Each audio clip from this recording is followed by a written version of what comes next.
You're probably sitting in a chair with a can in your hand and scrolling down on YouTube when this video suddenly catches your eye, and you're asking, what could possibly go wrong in ancient Rome? Well, you might have imagined ancient Rome with old villas, people wearing flowing togas, eating grapes and drinking wine. But if you actually lived in the Roman Empire, you might not think like this. Today, we're going to show you what it was really like to live there.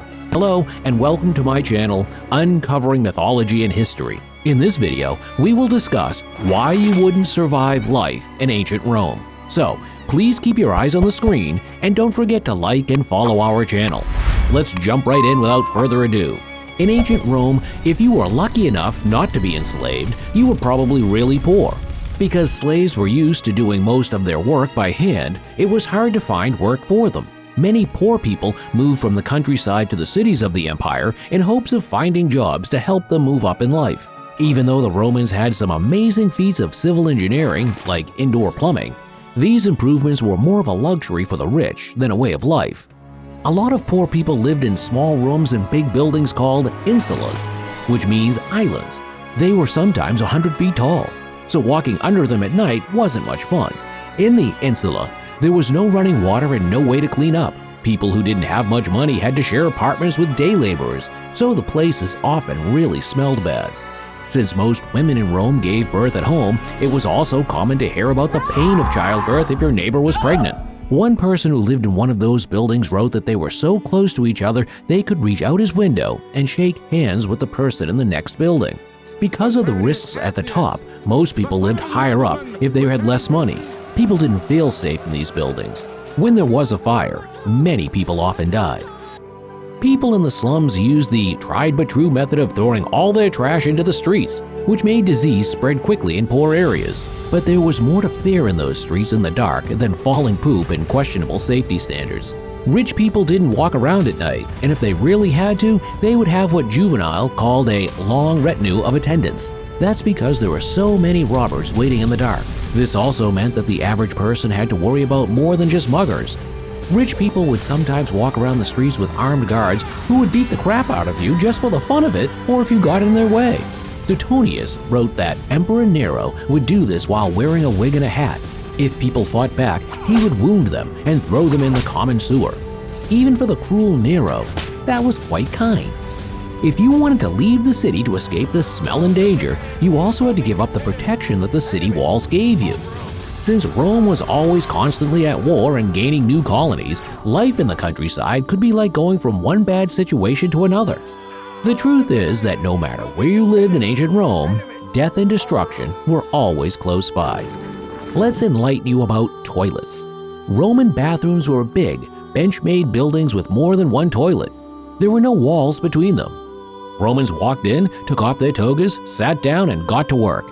Their waste washed into the sewers, but since the sewers were very old, all that pooping caused dangerous gases to build up. In ancient Rome, exploding toilets were another thing that could kill you. But they did do one good thing, which was not touching their poop. They often used a sea sponge on a stick that was left near them to wipe their butts, but they would share this item with others. Everyone had these things which were called tessorium. Things don't end there. The public bathrooms were big buildings that could only be found in certain places. The Romans needed more bathrooms, so they put large chamber pots in different parts of the city. At least it worked for urinating. Also, they could be used as a laundry detergent. Roman laundry workers would collect the urine and take it to their shop, where they would mix it with water and pour it all over the clothes in a tub. Then they would stomp on the clothes to exchange the dirt and oil for urine. And then they would wash the togas with water. Even though it's gross, pee has ammonia in it, which is a cleaner. It also brightened up their togas. Now, what do you think? Will you wash your clothes with pee? Let's talk about justice. If someone is killed today, there is a police investigation. If someone you cared about were killed in Rome, you would probably try to do something like a vigilante. Rome's justice system was very laid back. If your wife were killed, you and your family would have to find the person who did it. It would be up to you and your group of revenge seekers to find the man and bring him to justice, which would probably mean killing them unless the killer was someone more important than you. You couldn't get away with killing someone important. But in late Rome times, around 146 BC, there was a court system where you could try to bring someone to justice, even if they were wealthy. Of course, you'd have to hire a lawyer to argue for you, and it's likely the rich person has a better lawyer or could just pay off the judges.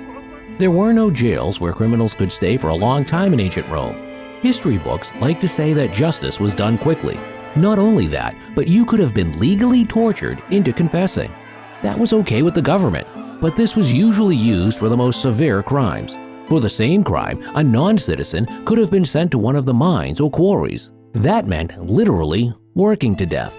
Let's focus on all the fun blood games Romans used to play. As long as human society has documented history, there has been a dichotomy between violence and pleasure. The undercurrent of violence has persisted throughout history, from the primordial era and Roman gladiatorial contests to modern video games and wrestling competitions. It is understandable why Squid Game became the most watched Netflix program of 2021. Squid Game was created on the same morbid fascination as the Roman blood sport and depicts death as a penalty for losing. The splendor and size of the ancient gladiatorial games are what make them so appealing. The Colosseum, a magnificent amphitheater constructed by the Romans, was where this infamous blood sport was performed. The Colosseum, where more than 60,000 people would see a human kill or be killed, was the Romans' go-to place to pass the time when they were not feeling bored. And a gladiator could be anyone.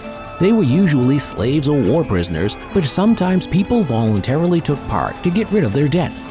On the other hand, some emperors even made wealthy Romans fight in the arena.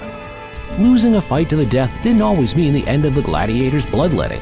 Since Roman doctors didn't know what causes disease, they told people who had it to drink warm blood from the cutthroat of a dead gladiator as a cure. Many ancient Roman doctors thought dreams could be signs from the soul about hormonal imbalances in the body, so they were considering them when diagnosing and treating patients. People thought that dreams could show them things about their patients that they couldn't see by directly looking at them. Since Roman soldiers were fighting all over Britain, cuts and slashes were very common injuries at that time. All cuts and scrapes need to be cleaned and bandaged, and some also needed to be stitched. The Romans knew the traumatic wounds were more likely to get infected, so they often put honey on them.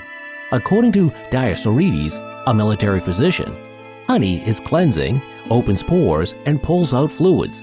It will heal if you boil it and put it on broken skin. Like today, cuts were stitched together with a needle and thread, but if there was a chance of infection or inflammation, the fibula method was also often used. Okay. But are you willing to get treatment from these doctors?